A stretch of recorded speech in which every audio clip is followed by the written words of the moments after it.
Untuk materi pembelajarannya adalah materi tentang EYD. Pengertian EYD. Yang pertama, EYD adalah aturan penulisan dan tata bahasa yang digunakan dalam bahasa Indonesia.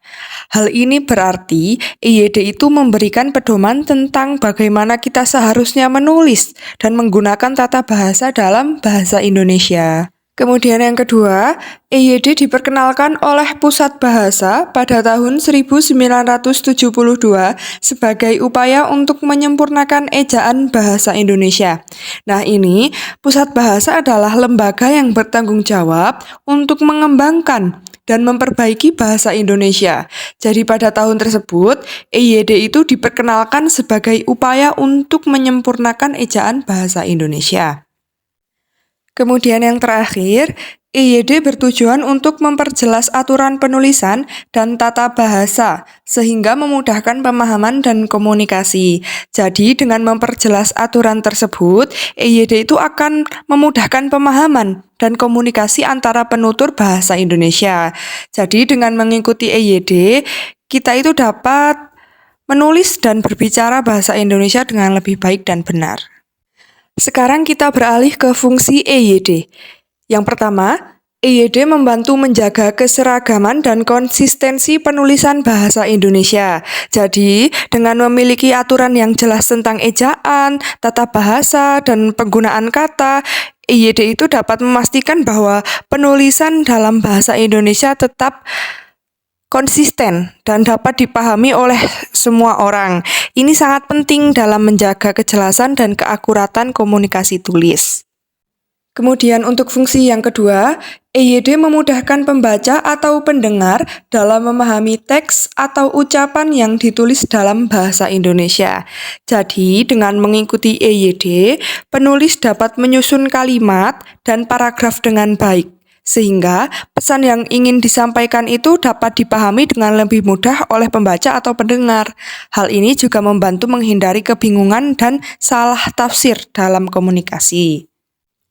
Kemudian fungsi yang terakhir, EYD juga memperlihatkan kesopanan dan keformalan dalam penulisan. Jadi dalam EYD itu terdapat aturan tentang penggunaan kata yang sesuai dengan situasi atau konteks tertentu. Misalnya, penggunaan kata yang lebih formal dalam penulisan resmi atau penggunaan kata yang lebih santai dalam penulisan informal. Kemudian sekarang ada contoh-contoh dari EYD. Jadi yang pertama penggunaan huruf kapital. Huruf pertama pada awal kalimat harus menggunakan huruf kapital. Contohnya, hari ini saya pergi ke sekolah. Nah, jadi yang huruf kapital itu terdapat pada huruf pertamanya, yaitu huruf H. Kemudian, nama orang, seperti nama depan dan nama belakang, juga harus menggunakan huruf kapital. Contohnya, nama saya adalah Jessi Hafiza Sahrin. Nah, penggunaan huruf kapitalnya itu terdapat pada huruf N di bagian nama, kemudian nama saya Jessi Hafiza Sahrin, huruf J, H, dan S. Kemudian di nama tempat, seperti nama kota, negara, atau jalan, juga harus ditulis dengan huruf kapital. Contohnya, saya tinggal di Jakarta, Indonesia. Huruf kapitalnya itu ada di huruf J dan I.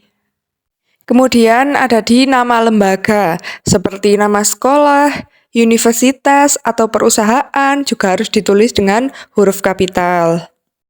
Kemudian contoh-contoh EYD yang kedua itu ada penggunaan tanda baca. Ini penggunaan titik digunakan untuk mengakhiri kalimat. Contohnya, saya suka makan pizza. Titik. Kemudian, tanda koma digunakan untuk memisahkan bagian dalam kalimat. Contohnya, saya suka makan pizza, spaghetti, dan hamburger. Kemudian, tanda tanya digunakan untuk menandai pertanyaan. Contohnya, apakah kamu sudah makan? Nah, begitu. Kemudian yang terakhir, tanda seru digunakan untuk menandai kegembiraan atau kejutan. Contohnya, selamat ulang tahun, seperti itu. Kemudian contoh-contoh EYD yang ketiga, ada penulisan kata baku. EYD menetapkan aturan penulisan kata baku yang harus diikuti. Contohnya, mengapa? Bukan pakai kenapa gitu. Sekolah. bukan sekolah. Kan beda ya itu tulisannya. Kamu, bukan KMU gitu. Kemudian, penulisan kata baku itu penting untuk menjaga keseragaman bahasa Indonesia.